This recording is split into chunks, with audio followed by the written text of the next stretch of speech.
복음을 전하다가 베드로와 요한이 감옥에 갇혔죠. 하룻밤 만에 풀려나서 동료들에게 돌아갑니다.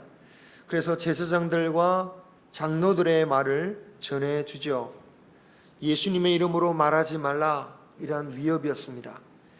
그런데 여기서 성도들, 제자들을 가리켜서 동료라는 표현을 쓰고 있어요. 성경에서 많이 쓰이지 않는 표현인데, 이 원어로 보면 이 동료란 것이 그냥 같이 일하는 사람의 의미를 넘어서서 자기 자신에 속한 것, 또는 자신하고 같은 어떤 운명을 같이 하는 사람, 그런 의미를 가지고 있습니다. 그러니까 같은 운명의 공동체에게 이 말을 전했다라는 겁니다. 18장에 이 마태복음 18장에 보면 만달란트 탕감받은 종의 이야기를 주님께서 들려주셨는데요, 그때 주님은 유독 성도들끼리 동료의식이 있어야 함을 강조하셨다는 것을 볼 수 있습니다. 비록 너에게 빚을 진 자라도 너의 동료가 아니냐.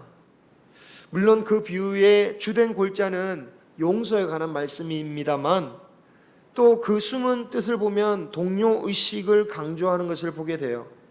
그 비유에서 하나님에 해당되는 주인을 제외하고는 나머지 사람들을 다 동료라고 말합니다. 주인에게 악한 자의 행위를 고발하는 사람들, 그 고발자들도 동료들이다, 아니 그들과는 아무 상관도 없는데 왜 고발했는가? 동료의식 때문이었던 거죠. 그에 비해서 동료의식이 없이 동료를 감옥에 보낸 사람에 대해서는 주인이 이렇게 말하죠. 내가 너를 불쌍히 여긴 것과 같이 너도 너의 동료를 불쌍히 여김이 마땅하지 아니하냐? 우리 믿는 사람들은 같은 운명의 동료들이라는 사실을 우리는 잊지 말아야겠습니다.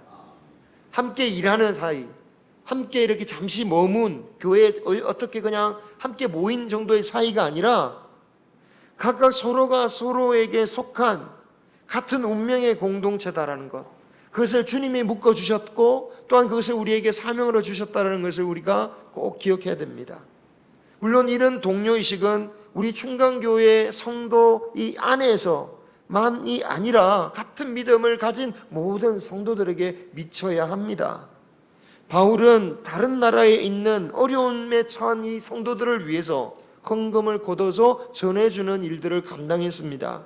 그리고 그런 일은 로마서 15장 26절에 마땅하다, 당연한 것이다 라고 말했어요. 그러므로 교회는 동료의식으로 또는 운명 공동체로서 살면서 함께 돕는 곳이 되어야 되고, 이로써 이 땅에 하나님 나라가 세워지는 것입니다.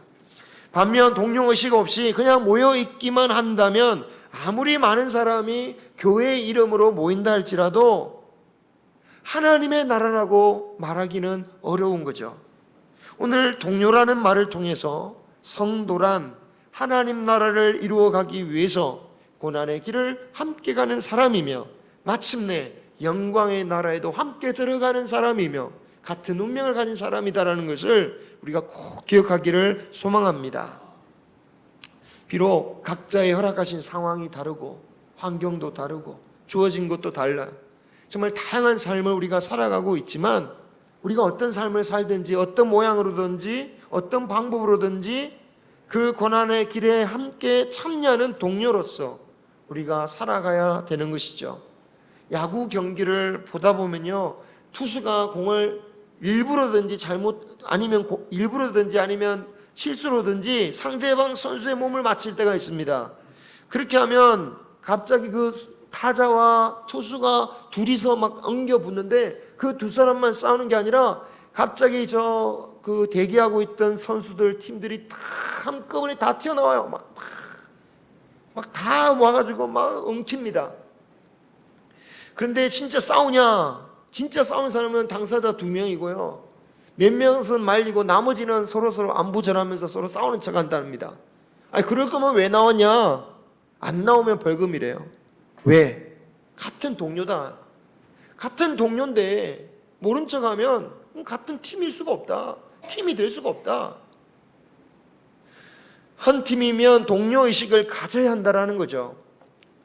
교회도 마찬가지입니다. 동료의 고통과 고난을 남의 일처럼 여기면서 자신의 살 길만 찾는다면 그 사람은 우리 교회에서 동료로서 동료의 의식이 없는 것이겠죠. 주님이 이런 말씀을 하셨죠. 같이 읽어보겠습니다. 자기 목숨을 얻는 자는 잃을 것이요 나를 위하여 자기 목숨을 잃는 자는 얻으리라. 아멘.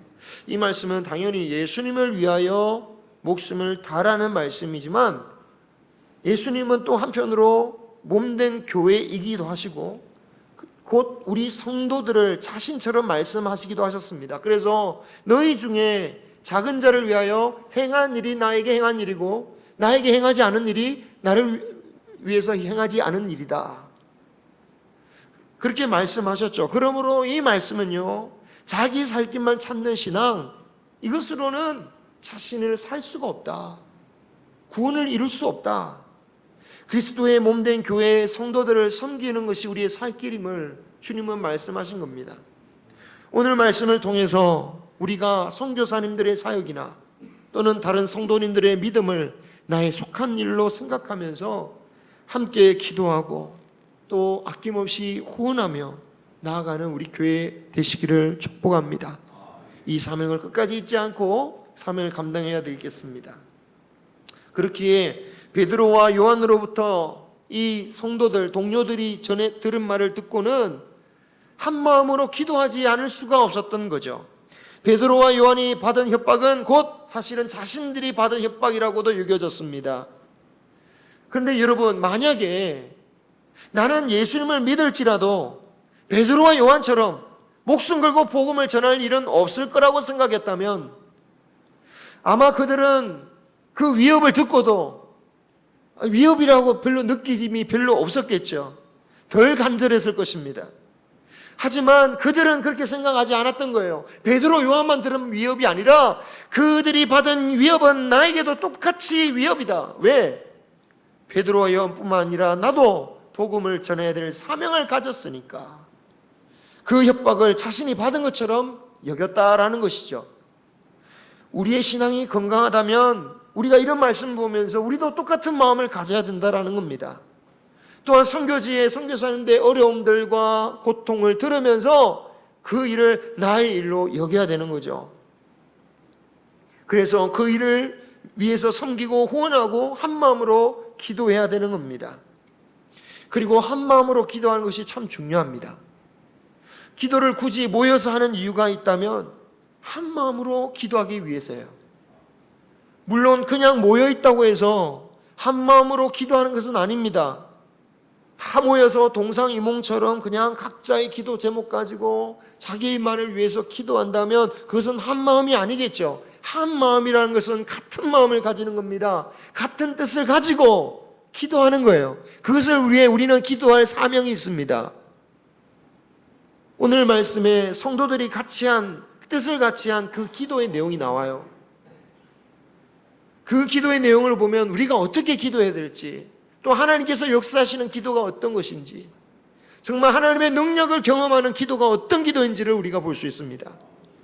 24절을 한번 보십시오. 24절에 대주제여 천지와 바다와 그 가운데 만물을 지으신 이시요, 하나님께 이렇게 고백하고 있습니다. 하나님은 능력과 천지를 다스리시고 주관하시는 분이시다라고 고백하고 있습니다. 그런데 여러분, 지금 어떤 상황이냐면 위협받고 있는 상황이잖아요. 마음이 막 쫄린 상태예요. 두려운 상태예요. 막 금방이라도 그들이 쳐들어와서 우리를 막 해코지할 것 같은 그런 기분에 지금 하나님이 이 세상을 다 주관하시는 분이십니다 라고 고백하고 있죠. 사실 큰 승리를 거두고 또는 무슨 일이 잘 되고 평안할 때 그때나 이렇게 좀 할 수 있는 자연스러운 고백인데, 지금 이렇게 위험에 빠진 순간에, 두려운 순간에 고백을 한다는 것은 자연스러운 모습은 아니죠. 자연스러운 고백은 아닙니다. 제자들은요, 지금 그들의 위협이 그냥 말뿐이라는 것이 아니란 걸 알아요. 그들의 위협과 그들의 어떤 압박으로 인해서 예수님께서 돌아가신 지가 2달째 안 됐습니다. 언제든지 그들이 자신들을 해칠 수 있다라는 그런 공포가 있었을 거예요. 그렇다면 그들이 무슨 기도를 해야겠습니까? 우리 생각에는 하나님, 지금 예수님 죽였던 저들이 우리까지 죽이려고 합니다.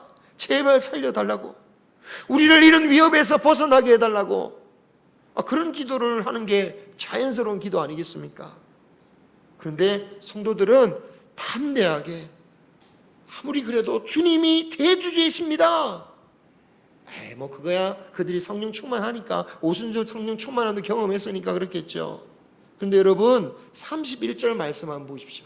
여러분의 성경 31절을 보면요, 기도를 다 하고 나니까 어떻게 됐습니까? 성령 충만해졌다고 그래요.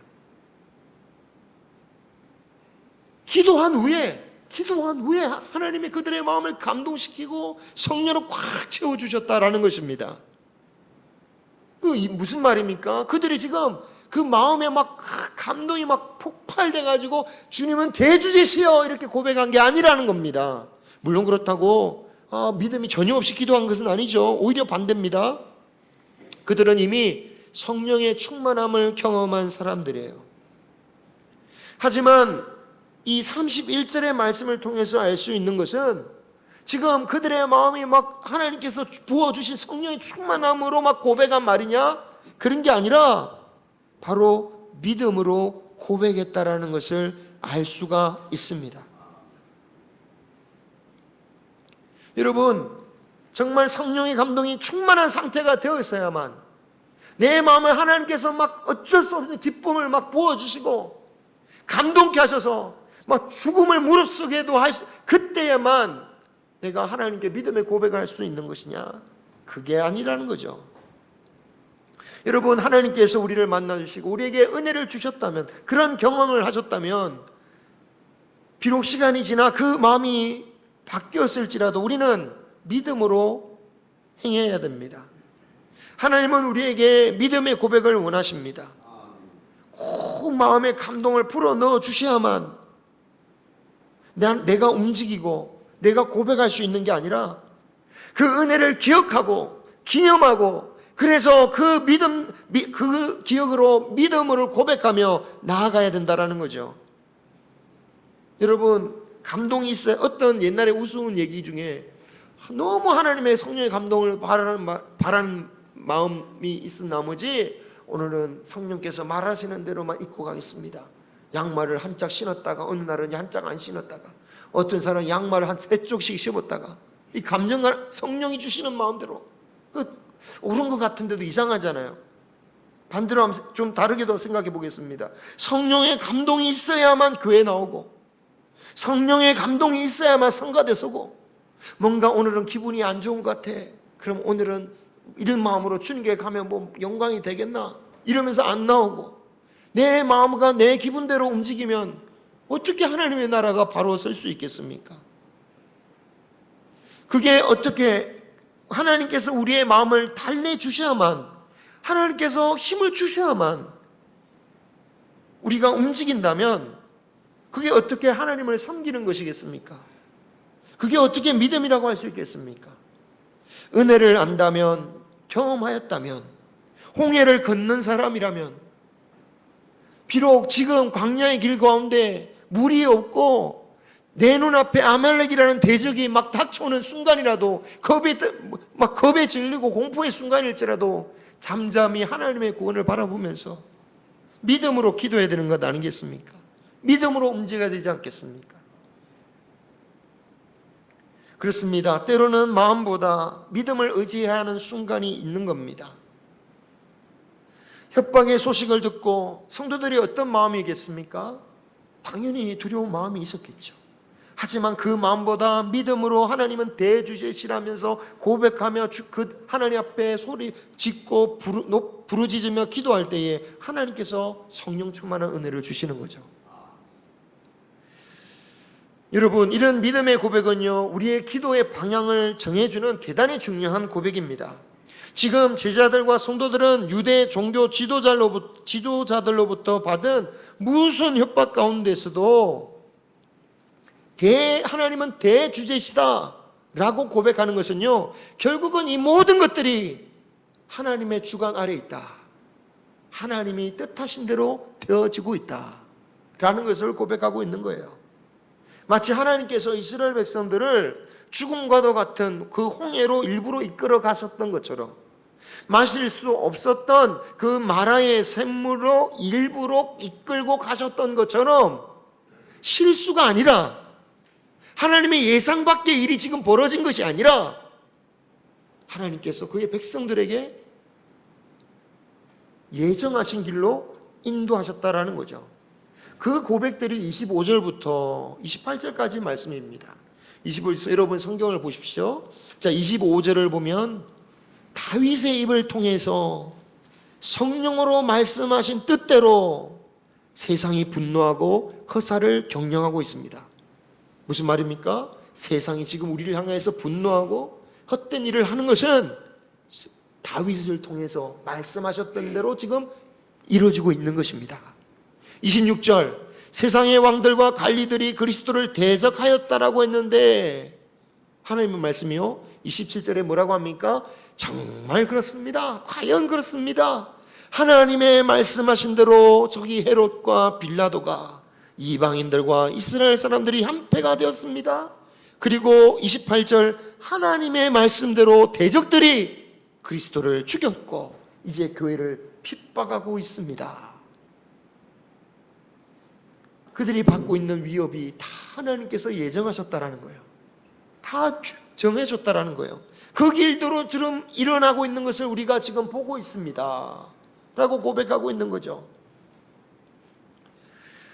그렇다면 이런 협박과 핍박마저도 사실은 하나님이 뜻하신 바가 있어서 하나님이 준비하신 것임을 고백하는 거예요. 그들이 우리보다 힘이 세서 우리를 온 것이 아니라, 우리를 대적하는 게 아니라 다 하나님께서 예정하신 대로 그들도 움직이고 있더라. 이렇게 하나님께서 준비하신 일이라면 그 앞에서 우리가 무엇을 위해서 기도할 것이냐? 저들을 그 상황을 부인하거나 피할 게 아니다라는 거예요. 이 뜻을 알고, 하나님의 뜻을 알고, 이 가운데에서 하나님이 주신 그 뜻하신 바대로 내가 순종하는 것이 성도들의 길이라는 것을 고백하고 있는 것입니다. 근데 만약 이것이 하나님의 계획과 상관없는 일, 하나님께서도 예상치 못하게 저들이 핍박하고 있는 일이라고 생각하게 되면요, 어떻게 되겠습니까? 아유, 큰일 났다, 빨리 도망쳐야지, 어떻게든 회피해야지. 하나님께서 왜 굳이 이 길로 인도하셨는지 그 의미를 발견하지 못하는 거죠. 그러나 홍해 앞바다로 하나님께서 그들의 백성을 데리고 가신 것은 실수가 아니었죠. 예수님의 제자, 예수님의 성도로 하여금 십자가의 길로 가게 하시는 것도 실수가 아니다라는 거예요. 이전에 베드로가요, 이것을 이해하지 못해서 주님께 혼났죠. 예수님께서 십자가를 지시기 전에 예루살렘에 오실 때 십자가의 예언을 미리 하셨습니다. 그때에 베드로가 반대했던 것은 예수님이 십자가를 지시고 죽으시는 일은 하나님의 예정과 상관없는, 예수님이 실수하는 것이라고 생각했기 때문에 그래요. 그래서 그곳으로 가지 말라고 한 거죠. 그렇게 어렵고 죽을 길을 왜 가냐고, 그 길은 하나님이 예배하신 길이 아니라고 생각했던 거죠. 그러다 보니 그런 길로 가면 안 된다라고 주장했고, 예수님은 베드로를 사단이라고 했습니다. 하나님께서 우리를 구원하시기 위해 예정하시고 그 계획 안에 있는 길임을 모르니까 십자가의 길, 그 핍박받는 그 현장에서, 그 고난받는 현장에서 어떻게든 피하고 싶고 도망치고 싶은 그 마음이 있으니까 오히려 그로 인해서 하나님의 예정하심을 모르니까 사단의 앞잡이 노릇을 누가 한 겁니까? 베드로가 했던 거죠. 우리 역시 위기와 어려움 자체가, 어려움이 오면 우리가 이렇게 생각하기 쉽습니다. 아, 이것은 하나님의 계획 밖에 있는 것이구나. 왜냐? 하나님은 이렇게 우리를 어렵게 만드실 리가 없다라고 생각하기 때문입니다. 하지만 우리는 그 순간조차도 하나님이 세상을 주관하시고 인도하시는 결과임을 고백해야 됩니다. 하나님이 감을 주시면 하늘을 원망할 게 아니라 하나님께서 왜 이런 어려움을 주셨을까? 그 뜻을 생각하고 그 안에서 우리의 길을 찾는 것이죠. 다만 우리의 모든 그 어려운 상황 가운데서 주님이 원하시는 일을 우리가 찾고 행하면 되는 겁니다. 우리에게 주어진 사명은 어려운 길을 쉽게 만들고 편안하게 만드는 것이 아니라 그 길 가운데서 그리스도를 나타내고 그리스도의 이름을 알리는 겁니다. 그래서 초대교회 성도들이 어떤 기도를 하냐? 핍박을 받으면서 하나님, 저 핍박자들 다 없애주십시오. 우리 교회 성도들 가운데 누가 좀 출세해가지고 세상적인 권세로서 저들을 좀 압도해 주십시오. 그런 기도가 아니었습니다. 사람의 생각으로는 교회가 핍박을 받고 있으면 핍박하는 원인을 제거하고 핍박하는 사람보다 더 많은 세상에 힘을 가지면 되지 않겠냐고 생각하지만, 물론 그것을 통해서 후대에는 핍박을 덜 받게 하거나 사라지게 하는 큰 유익을 얻을 수 있겠지만, 우리가 기억해야 할 것은 아무리 우리가 십자가를 평안하게 만든다고 해도 어차피 우리가 걸어가야 할 길은요, 결코 평안한 길은 아니고 좁은 문과 좁은 길에 있다는 것을 우리가 항상 유념해야 한다는 것입니다. 주님이 말씀하신 거죠. 천국의 문은 반드시 좁은 문과 좁은 길을 가게 되어 있다. 비록 우리 그리스도인들이 세상에 믿음으로 잘 살 수 있는 나라를 애쓰기 위해서 노력하고 있지만, 그럼에도 이 진리는 변하지 않을 거다라는 거예요. 그래서 천주교처럼 일부러 고행을 찾아서 행할 필요는 없다고 저는 생각합니다. 굳이 그렇게 하지 않아도 제대로 믿는다면 반드시 고난은 오게 되어 있어요. 신부가 되는 것과 목회자가 되는 것 중 어느 게 더 어려울까요? 잘 모르시겠죠? 물론 목사님이 되기 진짜 어려운 분도 계시겠지만 제가 볼 때는 평균적으로 신부님이 훨씬 어렵습니다. 그래요. 목사님들은 뭐 몇 달 만에 되시기도 하고 어떤 분은 10년 만에 되시기도 하고 뭐 그러잖아요.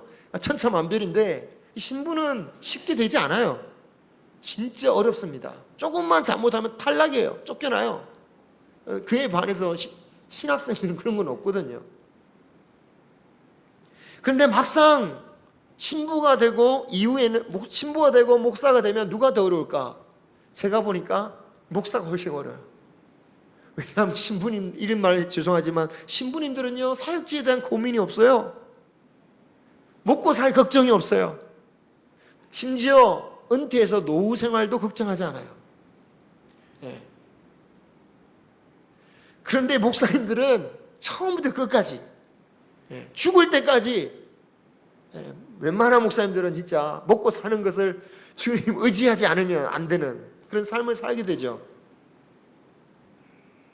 누가 더 어렵냐가 아니라 정말 천국의 길을 가기 위해서는, 그 구원의 길을 가기 위해서는 어찌됐든 좁은 문을 가게 되어 있다. 성도들은 어떻습니까? 성도들은 넓은 길로 갈 수 있습니까? 그렇지 않다는 거예요. 평신도라고 해서 다른 길로 가는 겁니까? 목사가 가는 길과 다른 길로 가시려고 합니까? 똑같은 길을 가야 되는 거죠. 예수님이 가신 길 우리 다 같이 가야 되는 거 아닙니까? 현대 교회들은 어떻게든 성도들이 쉽게 접근할 수 있는 교회를 만들려고 노력합니다.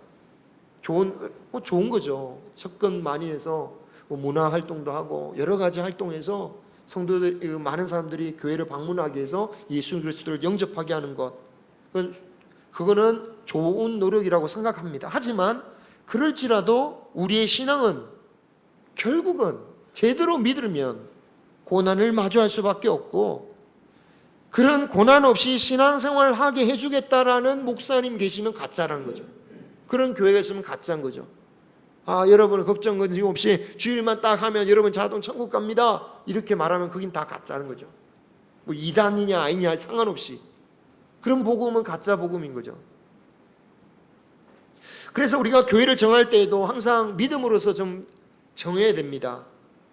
뭐 그런 날이 오기를 바라는 분도 있고 또 안 바라는 분도 있겠지만은 어쨌든 우리의 삶은 하나님이 인도하시는 거니까 우리가 혹시나도 뭐 교회를 정할 일이 생긴다. 그럴 때에 보통 요즘은 다 어떻게를 구합니까? 특히 작은 교회에서 고생하신 분들이 대부분 큰 교회 가서 숨고 싶어 하셔요. 왜? 너무 힘들었어요. 인간관계 때문에. 하지만 문제없는 교회, 힘들지 않는 교회를 찾는 것은 우리가 갈 길이 아닙니다. 나쁜 교회를 일부러 찾아가라는 말씀이 아니라 편하고 부담 없이 신앙생활을 할 수 있는 교회를 찾는 것은 불가능한 일이며 우리가 가야 할 길 아니죠. 물론 대형교회 가면 가능할 것 같지만 그렇게 신앙생활하는 것은 산속에 들어가서 혼자 신앙생활하는 것과 똑같은 거예요. 그렇죠? 사람들은 있지만 거기서 일하지 않고 나 혼자 믿고 그냥 예배드리고 그냥 집에 갈 거면 산속에 들어가서 하나님 바라보면서 기도하는 거하고 그거나 별 차이가 없다라는 거죠. 어디를 가든 져야 할 십자가의 길은 있기 마련입니다. 하나님께서 크게 성장시킨 대형교회는 저절로 부흥된 게 아닙니다. 하나님께서 은혜 주시고 놀라운 은혜를 주셨지만 동시에 그러한 십자가를 지는 성도들도 그만큼 많은 법입니다. 그래서 제대로 다니면 사실 대형교회가 훨씬 힘들어요. 더 바빠요. 할 일이 엄청나요. 그것은 부흥된, 나중에 우리 다음 주에 살펴볼 이 초대교회의 성도들의 모습, 그들의 헌신을 봐도 알 수가 있습니다. 엄청난 부흥의 역사, 기적의 역사가 일어났지만 그만큼 성도들이 엄청난 헌신을 해요. 성도는 어디를 가든지 좁은 문, 좁은 길 피하거나 거부할 게 아니라 그 가운데 주님의 이름을 전하게 해달라는 것이 우리의 사명이어야 되고 우리의 기도 제목이 되어야 됩니다. 오늘 협박을 받은 초대교회 성도들이 그 위협받은 상황에서 어떤 기도를 하냐? 바로 그 기도를 하고 있는 거죠. 위협을 없애달라고 기도한 게 아니라 그 상황에서 하나님께서 주신 사명을 감당할 수 있게 해달라고 기도하고 있습니다. 4장 29절의 말씀을 표준 세번역으로 4장 20 로마서는 아닌데요. 4장 여러분의 성경에 있는 4장 29절의 말씀을 표준 세번역으로 번역하면 이런 말씀입니다. 같이 한번 읽어보겠습니다. 시작. 주님 이제 그들의 위협을 내려다 보시고 주님의 종들이 참으로 담대하게 주님의 말씀을 말할 수 있게 해 주십시오. 아멘. 그리고 교회 성도들은 이러한 사역을 위해서 병을 낫게 하시고 표적과 기사가 거룩한 종 예수의 이름으로 이루어지게 해달라고 기도합니다. 우리에게도 이런 표적과 기사가 일어나길 소망합니다. 아멘. 그런데 이 기도는요, 보시면 자신들을 위한 기도가 아니에요. 예수 그리스도의 이름을 나타나게 해달라는 거예요. 예수 그리스도의 이름이 드러나지 않는 곳에서 이러한 표적과 기사를 통하여 예수 그리스도의 이름이 드러나게 하옵소서. 이렇게 기도할 때에 31절 모인 곳에 진동하였다. 그리고 무리가 다 성령이 충만하여 담대히 하나님의 말씀을 전했다. 성도들이 다 담대해져서 하나님의 말씀, 담대함이 언제 온 겁니까? 정말 이런 기도 가운데, 기도를 시작할 때는 이런 담대함이 없었다는 얘기겠죠. 그런데 하나님께 이러한 고백을 드리고 기도할 때에 하나님께서 성령 충만하게 하셔서 담대함을 주셨다. 여기서 나타나는 진동은요, 하나님의 임재를 보여주는 또 다른 전형적인 모습이죠. 구약 성경에 우리 사도 오순절에도 봤지만 하나님이 나타나실 때 주로 나타나는 현상이 뭡니까? 바람, 불, 그리고 지진이었죠. 기가 막히게 오순절에도 이런 지진을 통해서 나타나시는 것은요, 성령 받을 때마다 막 와 이래야 된다는 얘기가 아니라 성령 받은 것은 곧 뭐다? 하나님이 임재하신 것이다. 하나님이 임재하신 것이다. 여러분에게 하나님의 마음에 뜨거운 마음을 주신 것은 하나님이 여러분에게 임하신 것이다라는 것을 보여주는 상징인 거죠. 표적인 것이죠. 우리가 이 교회를 통하여서 얻을 수 있는 최고의 선물이 무엇일까요? 우리가 이곳에 와서 표적과 은혜도 받는 것이지만 그보다 더 본질적인 것은 하나님을 만나는 거예요. 그죠? 하나님을 만나는 게 가장 큰 선물 아닙니까? 하나님을 경험하는 것이야말로 최고의 선물 아니겠습니까? 우리가 교회 와서 교제도 하고 봉사도 하고 또 여러 가지로 다른 교회처럼 배우는 것도 좋겠지만 성령님을 경험하는 것보다 더 본질적이고 또 더 큰 축복은 없는 것이죠. 그 축복은 어디에 언제 임합니까? 주님을 뜻을 위하여 어떤 상황에서도 기도할 때에 임하는 겁니다. 지금 우리 마을을 내가 매를 맞게 하셔도, 내가 감옥에 들어가게 하셔도, 나를 감옥에 들어가게 하셔도 이 모든 것이 하나님께서 인도하신 길이시고 내가 병들지라도 이 가운데서 하나님께서 임하신 길이라면 주여 나를 통하여 예수 그리스도의 이름을 나타나게 하옵소서. 그 일을 위하여 표적과 기사를 나타나게 하옵소서. 그러한 기도에 하나님께서 임재하실 것입니다. 우리 모든 가정이, 우리의 모든 삶이 하나님이 이끄시는 계획 가운데 있음을 알고 여러분 어려운 가운데 있습니까? 그 가운데서 예수 그리스도의 이름을 드러낼 때에 더 놀라운 하나님의 역사가 나타난다는 것, 우리가 그것을 기억하고 우리 모두가 오늘 성도들이 체험했던 것처럼 성령의 은혜를 체험할 수 있는 저와 여러분이 되시기를 주님의 이름으로 축원합니다. 기도하겠습니다. 기도하자 우리 마음 아파요.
할렐루야 아멘.